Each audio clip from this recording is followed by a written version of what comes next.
ਅਸੀਂ ਆਏ ਹਾਂ ਦਰਬਾਰ ਹਜ਼ਰਤ ਲਾਲ ਸ਼ਬਾਜ਼ ਕਲੰਦਰ, ਹਜ਼ਰਤ ਉਸਮਾਨ ਮਰੰਦਵੀ ਇਹਨਾਂ ਦਾ ਨਾਮ ਆ ਔਰ ਇਹਨਾਂ ਦਾ ਜਿਹੜਾ ਲਕਬ ਆ ਲਾਲ ਸ਼ਬਾਜ਼ ਕਲੰਦਰ ਸਰਕਾਰ ਇਹਨਾਂ ਦਾ ਲਕਬ ਆ।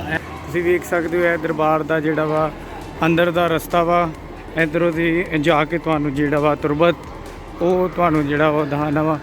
ਇਹ ਜਿਹੜਾ ਦਰਬਾਰ ਦਾ ਰਸਤਾ ਹੈ ਅੰਦਰ, ਇਹ ਦਰਬਾਰ ਦਾ ਜਿਹੜਾ ਇੰਟਰ ਆ ਔਰ ਐਗਜ਼ੈਕਟ ਜਿਹੜਾ ਅਸੀਂ ਚੁੱਕੇ ਹੁਣ ਵਾਪਸ ਚੱਲੇ ਆ ਤੇ ਐਗਜ਼ੈਕਟ ਨਹੀਂ ਹੁੰਦਾ।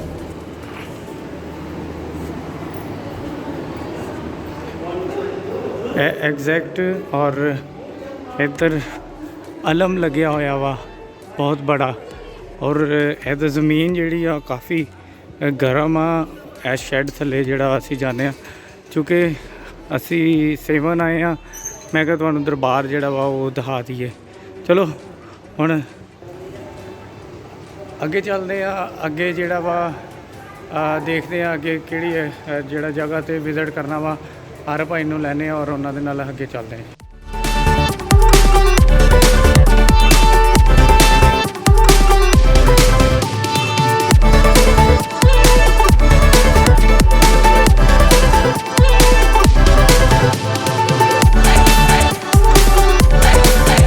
ਅਸੀਂ ਕਿਲੇ ਦੇ ਉੱਪਰ ਆ ਗਏ ਹਾਂ। ਜਿਹੜੀ ਇਹਦੀ ਬਾਕੀਆਤ ਬਚੀ ਆ 326 ਜਿਹੜਾ ਕਬਲ ਮਸੀਹ ਇਹ ਕਿਲਾ ਜਿਹੜਾ ਵਾ ਸਿਕੰਦਰ ਆਜ਼ਮ ਦੇ ਕੋਲ ਸੀਗਾ ਔਰ ਕਹਿੰਦੇ ਮਹਿਮੂਦ ਗਜ਼ਨਵੀ ਨੇ ਇੱਥੇ ਹਮਲਾ ਕਰਕੇ ਜਿਹੜਾ ਵਾ ਇਸ ਕਿਲੇ ਨੂੰ ਇੱਥੇ ਜਿਹੜੇ ਸਰਦਾਰ ਸੀਗੇ ਉਹਨਾਂ ਨੇ ਨੁਕਸਾਨ ਪਹੁੰਚਾਇਆ, ਜਲਾ ਦਿੱਤਾ ਔਰ ਕਾਫੀ ਸਾਰਾ ਨੁਕਸਾਨ ਜਿਹੜਾ ਵਾ ਪਹੁੰਚਾਇਆ।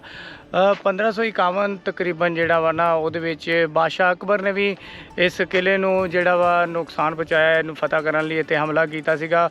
ਔਰ ਕੁਛ ਰਵਾਇਤ ਇਹ ਵੀ ਕਹਿੰਦੇ ਆ ਕਿ ਜਿਹੜੇ ਬਜ਼ੁਰਗ ਲਾਲ ਸ਼ਬਾਜ਼ ਕਲੰਦਰ ਸਰਕਾਰ ਆ ਉਹਨਾਂ ਨੇ ਇਸ ਕਿਲੇ ਨੂੰ ਜਿਹੜਾ ਉਲਟਾ ਦਿੱਤਾ ਸੀਗਾ। ਉਹਨਾਂ ਨੇ ਗੁੱਸੇ ਔਰ ਜਲਾਲ ਦੇ ਵਿੱਚ ਜਾਣਦੇ ਆ। ਇੱਥੇ ਜਿਹੜੇ ਭਾਈ ਰਕਸ਼ਾ ਡਰਾਈਵਰ ਆ ਜਿਹੜੇ ਸਾਨੂੰ ਉੱਪਰ ਲੈ ਕੇ ਆਏ ਆ ਉਹਨਾਂ ਨਾਲ ਗੱਲ ਕਰਦੇ ਆ, ਜਿਹੜਾ ਵਾ ਉਹ ਸਾਨੂੰ ਇਹਦੀ ਹਿਸਟਰੀ ਦੱਸਣਗੇ। ਪਰ ਭਾਈ ਇਸ किले की हिस्ट्री की है वैसे? सही ये चरबट राजा बादशाह था।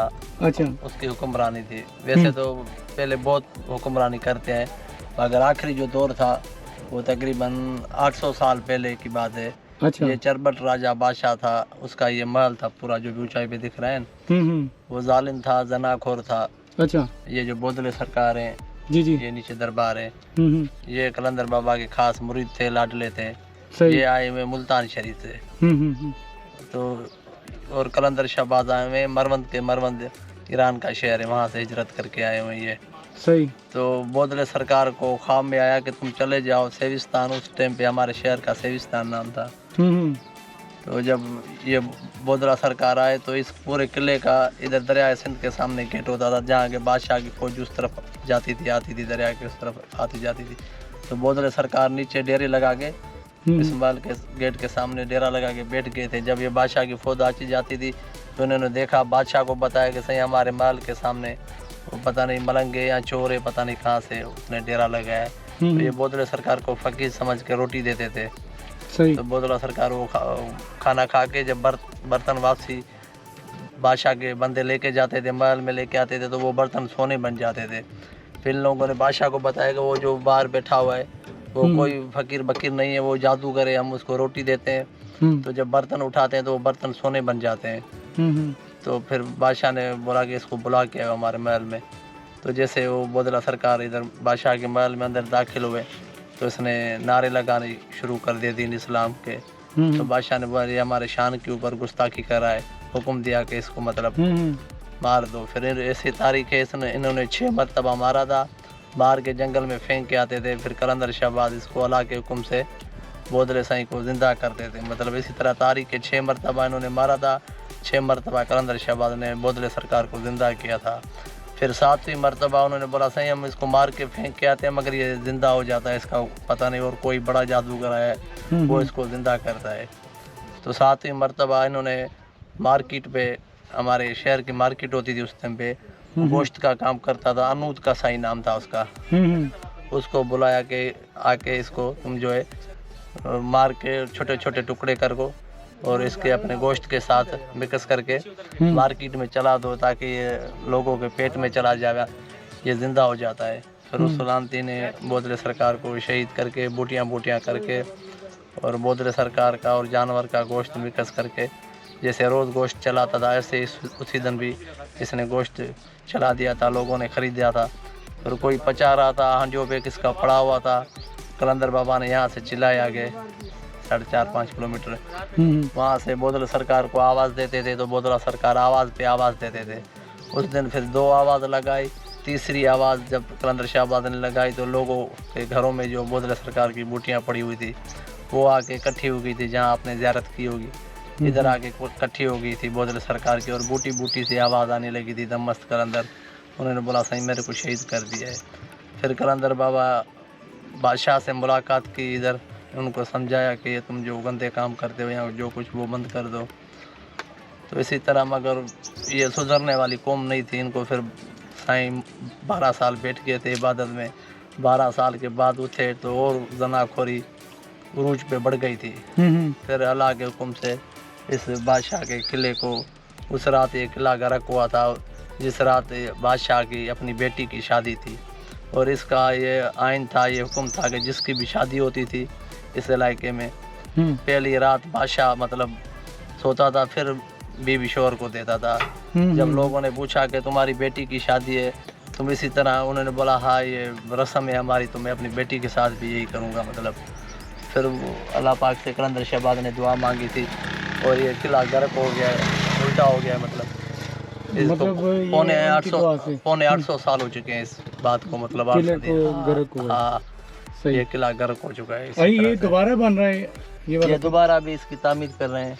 अच्छा, ये बना रहे हैं कि पहले किस डिज़ाइन में था अभी इसी डिज़ाइन में इसको बना रहे हैं। अच्छा प्यारे भाई ने जी यदि किले की तारीख दसी आ कि किस तरह इस जड़ा किले ते जनाखोरी होंदी सीगी और किस तरह जड़ा वा बादशाह की बेटी की जड़ा शादी सीगी और उस रात उन्हें अपनी बेटी ने भी जना करना सीगा।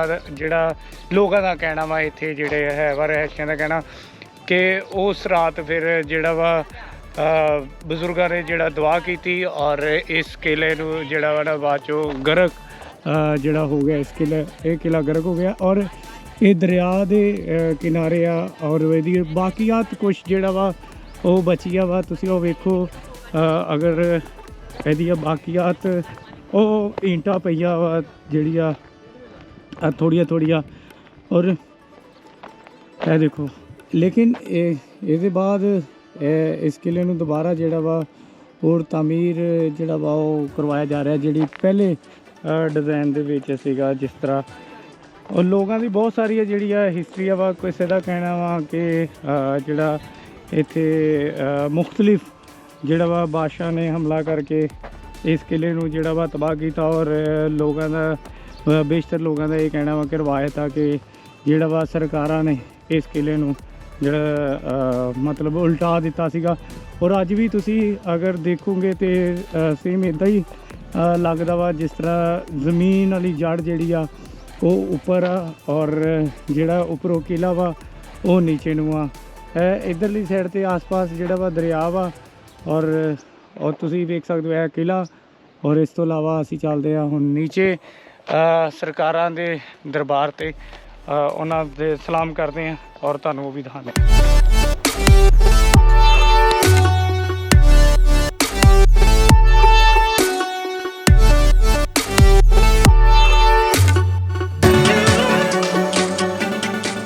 मैं पहुंचा वा हज़रत शाह मरदान अलमरूफ बोदला सरकार जिन्हां दा सरकारां नाल बड़ा प्यार सी और सरकार इन्हां नाल बड़ा प्यार करदे सी। वो किले वाली जिहड़ी स्टोरी आ जिस तरह इन्हों जोड़ा बोटी करके वो खिला दिता गया सी और सरकारां दे हुक्म नाल और अल्लाह के हुक्म नाल जिहड़ा सरकारां ने जो आवाज़ दी तो आप इकट्ठे हो गए। अगे चलते हैं इन्हां दा अगे स्टोरी देखते हैं और तुहानूं दस्सदे हैं।